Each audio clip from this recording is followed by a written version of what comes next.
नमस्कार साथियों, स्वागत है आपका study bye D our YouTube channel पर। और आज की हमारी क्लास है राजस्थान की कला और संस्कृति में प्रमुख रचनाएं। साथियों, कई प्रकार के जो रचनाकार हुए थे जिन्होंने अलग अलग रचनाएं की और वो साहित्य से संबंधित साहित्यिक रचनाएं हैं साथियों। और उसमें कई प्रकार की ऐसी रचनाएं हैं जो वंशावली से है, जैसे किसी राजवंश का वर्णन है या जैसे किसी व्यक्ति विशेष की जीवनी पर आधारित रचनाएं हैं। तो शुरुआत करते हैं आज के पहले प्रश्न से। पहला प्रश्न है, निम्नलिखित में से कौन सी मारवाड़ी की उपबोली नहीं है? तो मारवाड़ी की जो उपबोली नहीं है साथियों वो नागरचोल नहीं है, क्योंकि ये ढूंढाड़ भाषा की उपबोली है।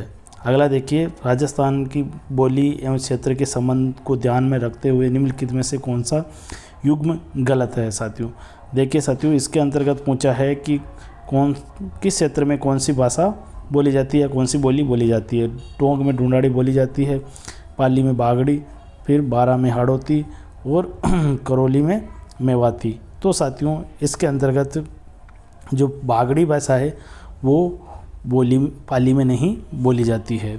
अगला देखिए, राजस्थान साहित्य की कौन सी श्रेणी कहानी या कथा विधा से संबंधित है? तो इसके अंतर्गत कथा और कहानी को हम वात कहते हैं साथियों।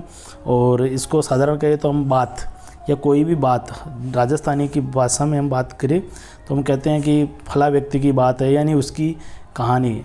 और पुराने ज़माने के अंतर्गत दादा दादी नाना नानी बात किया करते थे, यानी कहानियाँ सुनाया करते थे। और अगला प्रश्न देखिए, बादली के रचनाकार है। बादली जो रचना है साथियों वो चंद्र सिंह की है। चंद्र सिंह की रचना है साथियों। अगला है कि मारवाड़ी भाषा का विशुद्ध रूप कहाँ दृष्टिगत होता है, यानी कहाँ नज़र आता है? तो मारवाड़ी भाषा जोधपुर और उसके समीपवर्ती क्षेत्रों में नज़र आता है साथियों। अगला है जमीन रो धनी कुण और मिंजर, ये रचनाएं किसकी है? तो ये कन्हैया लाल सेठिया की रचनाएं हैं। धरती दोहरारी है, ये भी कन्हैया लाल सेठिया की रचना है। पीतल पातल भी कन्हैया लाल सेठिया की रचना है। चंद्रबरदाई द्वारा रचित ग्रंथ, तो चंद्रबरदाई द्वारा रचित ग्रंथ है पृथ्वीराज रासो। अगला है, निम्नांकित में से कौन वीर रस के कवि है?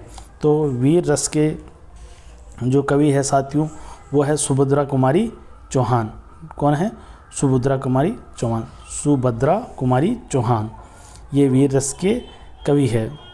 अगला है, चेतावनीरा चुंगटिया रचना किसकी है? तो चेतावनीरा चुंगटिया ये केसरी सिंह बारेट की रचना है।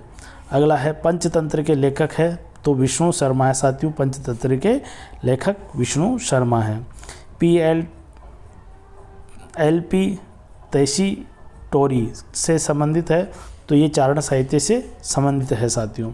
वंश भास्कर के रचयिता है, तो सूर्यमल मिश्रण वंश भास्कर के रचयिता है। राजस्थान की मानक बोली के रूप में प्रसिद्ध है, तो राजस्थान की मानक बोली के रूप में प्रसिद्ध है मारवाड़ी मानक बोली के रूप में जानी जाती है।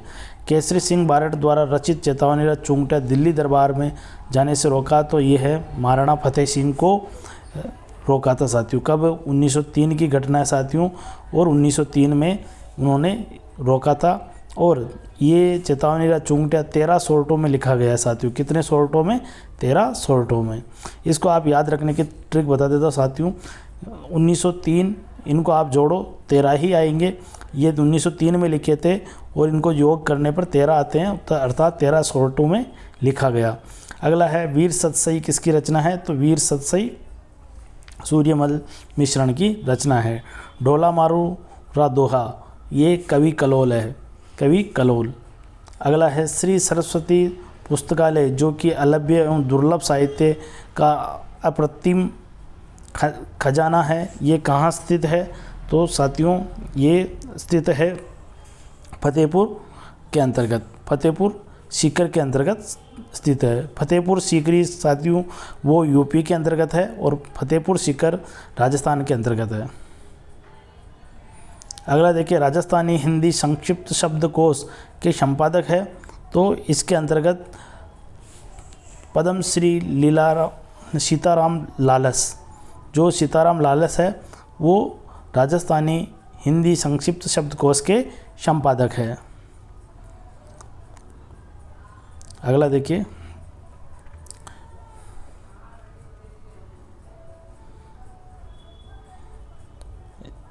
अगला प्रश्न है साथियों,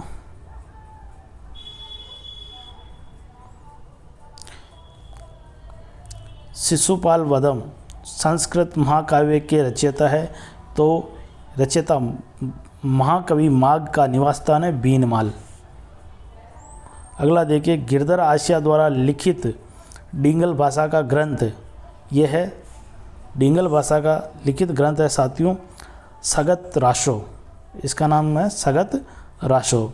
अगला है जयसिंह सूरी लेखक थे, तो जयसिंह सूरी ने हमीर मर्दन की रचना की थी, हमीर मर्दन की। अगला है बीकानेर के राठौड़ी ख्यात के लेखक है, तो ये है दयाल दास। कौन है साथियों? दयाल दास। अगला है राजस्थान में बोलियों का वैज्ञानिक अध्ययन करने वाला पहला वैज्ञानिक, तो ये पहला विद्वान साथियों ये है जी.ए. गिरियसन। ये दूसरा हो जाएगा आंसर इसके अंतर्गत, गिरियसन, जी.ए. गिरियसन। अगला देखिए, प्रशासनिक कार्यों में हिंदी भाषा के प्रयोग को अनिवार्य करने के लिए राजस्थान राजभाषा अधिनियम कब पारित किया गया साथियों? ये वेरी इम्पोर्टेंट है साथियों। इसके अंतर्गत ये 1967 के अंतर्गत 1967 में ये अधिनियम पारित किया गया था साथियों। अगला है राजस्थान में पोथीगर अध्ययन केंद्र किस देश की सहायता से खोले गए? तो इसके अंतर्गत साथियों ये जापान की सहायता से खोले गए। चंद्र बरदई द्वारा लिखित पुस्तक का क्या नाम है? तो यह है पृथ्वीराज राशो। राजस्थान भाषा की उत्पत्ति का काल है 12वीं शताब्दी का अंतिम चरण। अगला देखिए, प्रत्यक्ष जीवन के शास्त्र के रचयिता है, प्रत्यक्ष जीवन के शास्त्र के रचयिता हीरालाल शास्त्री है साथ। हमीर रासो किस भाषा का ग्रंथ है? तो पिंगल भाषा का ग्रंथ है। अगला देखिए, राजस्थान की प्रसिद्ध कृष्ण भक्ति कवयित्री मीराबाई, साथियों इनको राजस्थान की राधा भी कहा जाता है, राजस्थान की राधा।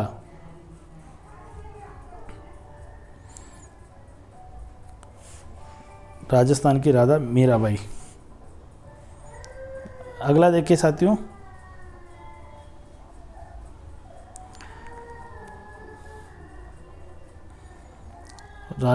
इसके बाद में मीराबाई के बाद राजस्थान में जन्मे प्रसिद्ध संस्कृत कवि माघ, ये बीनमाल से संबंध रखते हैं साथियों। पीतल पातल काव्य रस के रचनाकार है कन्हैयालाल सेठिया है साथियों। इसके अंतर्गत 4 बार 24 गंज 8 अंगुल प्रमाण है, ता ऊपर सुल्तान है मत चुके चौहान, ये कहने वाले चंद्र बरदई थे। ये हो गया। सुंदर विलास के रचयिता है, सुंदर विलास के जो रचयिता है साथियों वो है महाराज सुंदरदास, ये हो जाएंगे महाराज सुंदरदास। नैणसी ख्यात किस भाषा में लिखी गई है? नैणसी ख्यात राजस्थानी भाषा में लिखी गई है। मरु भाषा को कहा गया है, तो मरुवाणी और मारवाड़ी भाषा कहा गया है। राजस्थानी भाषा का सबसे समृद्ध साहित्य है, राजस्थानी भाषा का सबसे समृद्ध साहित्य है साथियों चारण साहित्य। उद्योतन सूरी की कृति है, तो उद्योतन सूरी की कृति है इसमें कुवलयमाला उद्योतन सूरी की कृति है। राव जयसिरो छंद, ये अभी हाल ही में प्रश्न पूछा गया है, बीटू सुजा इसके रचयिताकार है। राजस्थान का गजेटियर किसे कहा जाता है? तो राजस्थान का गजेटियर कहा जाता है मारवाड़ परगनारी विगत, ये राजस्थान का गजेटियर कहा जाता है। राजपुताने का अबुल फजल किसे कहा जाता है? तो राजपुताने का अबुल फजल नैणसी को कहा जाता है मुणोत नैणसी को। राजस्थान का अबुल फजल किसे जाता है? मुणोत नैणसी को कहा जाता है साथियों। अगला मारवाड़ परगनारी विगत के लेखक है, तो इसके जो लेखक है साथियों वो है मुणोत नैणसी। अगला है गलत युग्म को चुनिए। तो गलत युग्म में साथियों बादली अभी रचना आई थी, किसकी है ये? चंद्रवीर सिंह की है, तो पहला ही गलत हो जाएगा साथियों। ये चंद्रवीर सिंह की रचना है, प्रकाश देवल की नहीं है।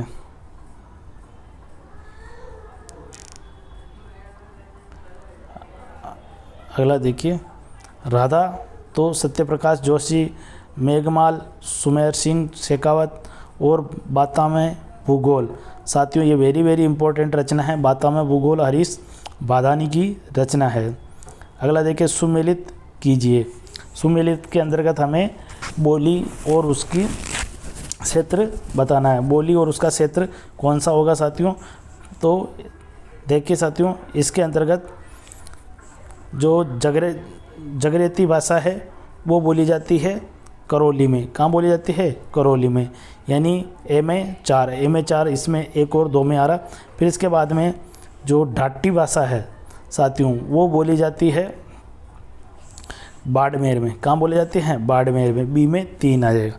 फिर इसके बाद में जो नागरचौल है ये नागरचाल टोंक में बोली जाती है, सी में 2 आएगा, ये हो गया। फिर इसके बाद में दावड़ी जो भाषा है वो बोली जाती है उदयपुर में, ये 1 आ जाएगा। तो इस प्रकार से पहला सही हो जाएगा साथियों। अगला है राजस्थानी भाषा का स्वर्ण युग किस काल को कहा जाता है? राजस्थानी भाषा का स्वर्ण युग कहा जाता है साथियों 1650 से लेकर 1850 तक का। अहिरवाटी बोली राजस्थान किस क्षेत्र में बोली जाती है? राजस्थान के किस क्षेत्र में अहिरवाटी बोली जाती है साथियों? ये अलवर के आसपास बोली जाती है साथियों। इसके अंतर्गत जो बहरोड, मंडावर और कोटभूतली आता है। अगला है निम्नलिखित रचनाकारों को उनकी साहित्यिक रचनाओं के साथ सम्मिलित कीजिए। साथियों बहुत ही शानदार प्रश्न है और बहुत ही डीपली प्रश्न है साथियों। इसके अंतर्गत जो है देखिए साथियों जो पद्मनाभ है ये रचना है साथियों पद्मनाभ नहीं है साथियों, इसके ये नाभादास द्वारा जो रचित रचना है साथियों वो भक्तमाल है। कौन सी है? भक्तमाल, नाभादास भक्तमाल। फिर इसके बाद में अगला देखिए जो जाड़ाचारण है, जाड़ाचारण द्वारा रचित रचना इसके अंतर्गत हो जाएगा साथियों वो शार्दुल परमार। और फिर इसके बाद में आगे है साथियों जान कवि द्वारा रचित जो रचना है वो है कायम रासो। और अंतिम साथियों ध्यान मंजरी। ये ध्यान मंजरी जो रचना है ये है कवि अगरदास जी की है साथ। तो साथियों इसमें हो जाएगा पहला अगला देखिए राजस्थानी साहित्य की एक प्रारंभिक रचना हंसावली रचित है। तो हंसावली की रचना की थी साथियों ये असाइत द्वारा। किसके द्वारा साथियों? असाइत द्वारा। ये तो बहुत ही फेमस रचना है। गलालेंग वीर काव्य की स्थापना किसने की थी? अमरनाथ जोगी ने की थी। रूसी कथाओं के राजस्थानी अनुवाद गजबन साथियों बहुत ही प्रसिद्ध है। गजबन पाणिले बाचाली ये तो आपने बहुत सुना होगा। और ये इसके जो रचयिता है आप थोड़ा दिमाग लगाइए साथियों और बिल्कुल आप कोशिश कीजिए कि ये प्रश्न हैं आपको आए। ऐसे प्रश्न जो ट्रेंडिंग रहते हैं वो पूछे भी जा सकते हैं। तो ये गजबन रचना है लक्ष्मी कुमारी चुंडावत की। तो साथियों ये रचनाओं के इम्पोर्टेंट प्रश्न आपके सामने और इन प्रश्नों से आपको काफ़ी हेल्प मिलेगी। साथियों बार बार आप तैयारी करते रहे, बार बार अभ्यास करते रहे और नया कुछ भी नहीं पढ़े, जो पढ़ रखा है उसी की आप बार बार रिवीजन करते रहे साथियों। तो ऐसे ही इम्पोर्टेंट प्रश्नों की सीरीज हम लेकर आते रहेंगे साथियों। 25 तारीख तक यही ये प्रश्नों की सीरीज चलती रहेगी। तो साथियों मिलते हैं अगली क्लास में, तब तक के लिए आप सभी का बहुत बहुत धन्यवाद। जय हिंद, जय भारत।